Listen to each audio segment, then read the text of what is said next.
एक ही उपाय है, गुरुदेव की शरण।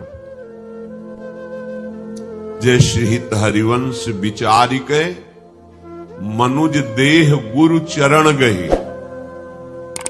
सकहि तो सब परपंच तरी, कृष्ण कृष्ण गोविंद कहे। महाप्रभु हरिवंश चंद्र जी कह रहे, विचार करके देख लो सार क्या है। जितना तुम कुछ जो भी कर रहे हो, इसमें सार क्या है? यदि भजन नहीं हो रहा तो आप निश्चय व्यर्थ है तुम्हारा जीवन। जिन हरि भगति हृदय नहीं आनी, जीवित सब समान त्रय प्यामी। वो मरा हुआ डोल रहा है, मुर्दा है। आप कहोगे किसी जीवित को मुर्दा कैसे कह सकते? जो विषयों के अधीन है, भोगों के अधीन है, मलिनता को लिए हुए विचर रहा, वो मरा हुआ ही तो है। जीवित तो तभी माना जाए जब वो निर्विषय हो जाए, सच्चिदानंद भगवान के रस में डूब जाए। तो कैसे इससे हम आगे बढ़े? माया प्रपंच से कैसे आगे बढ़े? हमारा मन तो बड़ा मलिन हो गया और भजन साधन निर्मल मन से होता है। तो बोले गुरुदेव की शरण लो, विचार करो, कोई और उपाय नहीं। जैसी हरिवंश विचारी कहे, मनुज देह गुरु चरण गए। ये मनुज देह की सार्थकता गुरु चरणों में। क्या बहुत दुर्लभ है सदगुरु का सानिध्य प्राप्त होना। आप लोगों को अनुभव भी नहीं आ रहा है, इसलिए कि आपके अंदर भूख नहीं है प्रियालाल की। अगर भूख होती ना, तो फिर आपको जो स्वाद मिलता, फिर आप कह देते, पायो जी पायो मैंने राम रतन धन पायो, वस्तु अमूलक दी मेरे सतगुरु, इस दिन बढ़त सवाल। उपदेश दे देना, मंत्र दे देना कृपा का लक्षण है। आपके ऊपर कृपा है इसलिए मिल गई। लेकिन हाथ पकड़ के श्री जी के हाथ में दे देना बड़ा दुर्लभ विषय है।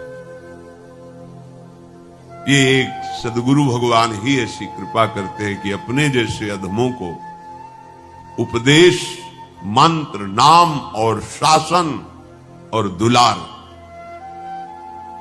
इसके द्वारा हमारे मन को अधीन करके प्रियालाल के प्रेम में डुबो देते हैं। इस मल को केवल सदगुरु रूपी रीठा ही साफ कर सकता है, दूसरा नहीं।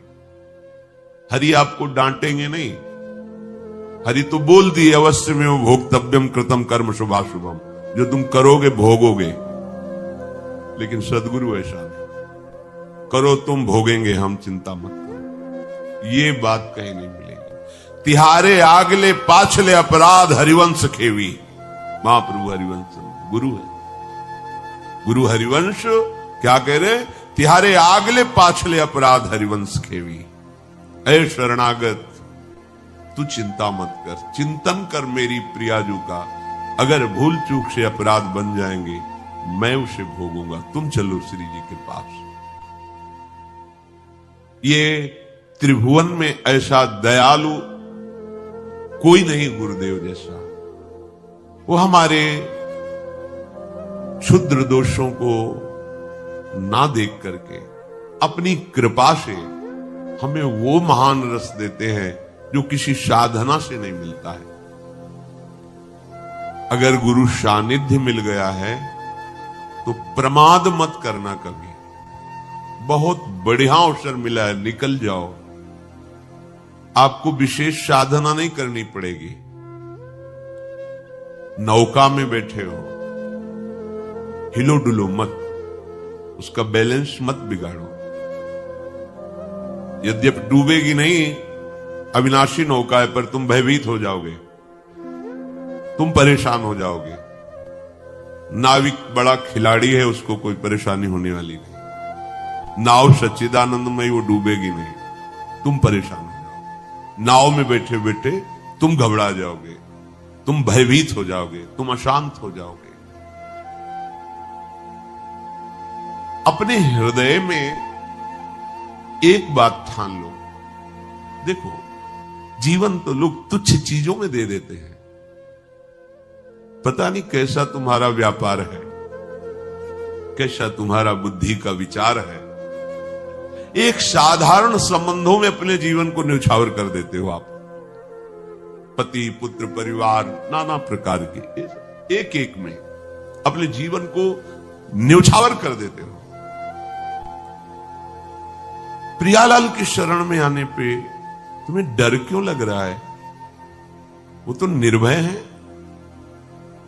इनकी शरणागति का स्वरूप ही है निर्भय, निश्चिंत, निशोक और सनातन हमारे अंशी हैं, हमारे स्वामी हैं, हमारे प्रीतम हैं। बहुतों को प्यार करके जीवन का जीवन दे दिया। एक बार इनका पाणी ग्रहण स्वीकार करो। देखो आप लोग पाणी ग्रहण स्वीकार करते हैं, कैसा भी हो जीवन निर्वाह करते हैं। इनके तो वेद यश गाते गाते थकते नहीं हैं। ये तो अजान बाहु अभेद भुज दंड मूल है। इनके हाथ में हाथ देने में तुम्हें क्या परेशानी हो रही है? चाहे जितना भटक लो अनंत जन्मों में, विश्राम तो यही मिलेगा आके। काहे को लंबी यात्रा करोगे? इसी जन्म में विश्राम गृह में पहुंचो। श्री वृंदावन विश्राम, महाप्रभु कह रहे हैं विश्राम स्थल कहां है? श्री राधा जुग चरण निवास, प्यारी जू के गोरे चरणारविंद के समीप। जब हम विचारधाराएं देखते हैं तब लगता है तुम समर्पित क्या हो, शरणागत क्या हो।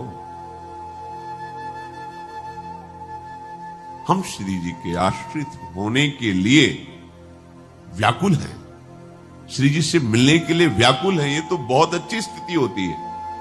अपने लोग तो विषय भोग के लिए व्याकुल हैं, कहलाते हैं श्री जी के, और चाहते हैं विषय सुख, चाहते हैं संसार का अनुकूल भाव। कैसी विपरीतता है, कैसी विपरीतता। बड़ा विचित्र माया का आकर्षण है। अब इस विचित्रता में भारी विचित्रता गुरुदेव की कृपा है। बस ऐसी दुरंत माया को परास्त करके आपको निकाल के श्री जी से मिला दे, वो एक ही शब्द है केवल, वाहे गुरु बोलो, सदगुरु बोलो, गुरु बोलो, गुरुदेव जय गुरुदेव, कुछ भी बोलो, वो एक ही है जो आपको बचा सकता है, दूसरा नहीं। बड़े कृपाल, कृपा की मूर्ति, कृपा रूप जो वप धर्यो, साक्षात प्रिया प्रीतम की कृपा मूर्तिमान देह धारण करके हमें उस महासुख में निमग्न करने के लिए घसीट रहे। अपने लोग संसार के थोड़े सुख देने वाले पर विश्वास कर लेते हैं, समर्पण कर देते हैं। भाई तुमने हमारा इस सहयोग किया, जरूरत पड़े तो प्राण दे देंगे। गुरुदेव ने वो अलभ्य लाभ, हरिवंश नाम, राधा वल्लभ नाम, राधा नाम, शरणागत मंत्र, निज मंत्र, आश्रय छाती में बैठा लेना, ये छाती में बैठालना है। अपने हृदय, अपने जीवन धन को दे दिया आपको। कितने तुम गंदे विचार वाले हो। देखो एक लूटा कोई पानी पिला दे, उसको जब देखेंगे तो नम्र आंखें हो जाएंगी। प्यास से व्याकुल था, एक बार इसने पानी पिलाया था। अनंत जन्मों से सुख और शांति के लिए ही मरते चले गए, आज तक जगह नहीं मिली। आज प्रभु की कृपा ने गुरुदेव रूप में आके मुझे स्वीकार किया और आनंद धाम की यात्रा करा रहे हैं। हम कैसे मलिन स्वभाव वाले, नीच स्वभाव वाले हैं। उनकी आज्ञा का, उनके उपदेश का, उनके नाम का कोई महत्व हृदय में नहीं। हमारा तन, हमारा मन, बस हम जो चाहे कर सकते हैं। नहीं भाई, अगर तुम गुरुदेव के शासन में नहीं रहोगे तो काल तुम पे शासन करेगा, कर्म तुम पे शासन करेगा, फिर नष्ट हो जाओगे। अभी तुम कवच में हो तो सुरक्षित हो। याद कर लेना, पूरे जीवन में इसका अनुभव कर लेना। जहां कहीं गुरु आज्ञा का उल्लंघन करोगे वहीं फंस जाओगे, नष्ट हो जाओगे। अगर कृपा न बचाए तो जीवन भर तुम दंड उसका भोगोगे।